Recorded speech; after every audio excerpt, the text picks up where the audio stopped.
My name is Leah Lee. I'm one of the owners here at NorCal Pet.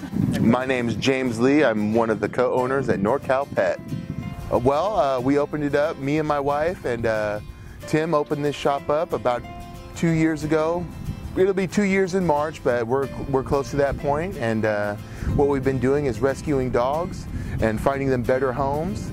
They've been coming up from down south, and we've been doing a great job at it. It's a full-service pet store, so food, treats, basically anything that you can think of for your dog. Grooming, full-service grooming. There's fish. There's a free self-serve dog wash. Bring your own towel, shampoo. We provide the tub and the cleanup.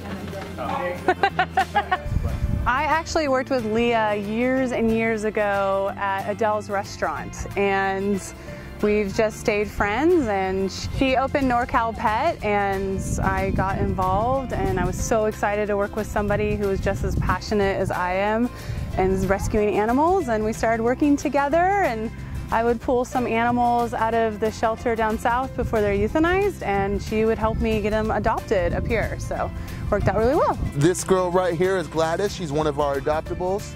So if you guys are interested in small dogs, please come down and visit with her. She is great and she's fantastic and she loves to chase her tail. Huh, Gladys? Huh, Gladys? Yes, huh? So I'm a pretty girl. We just had a female red tick hound that was here she was here about 6 months. She came in with 7 puppies. Puppies go quick, you know, get adopted out quick, but she just got adopted like 2 weeks ago, and that was awesome to see her, you know, finally get a home, and yeah, that's probably one that sticks out the most for me. Hard not to get attached.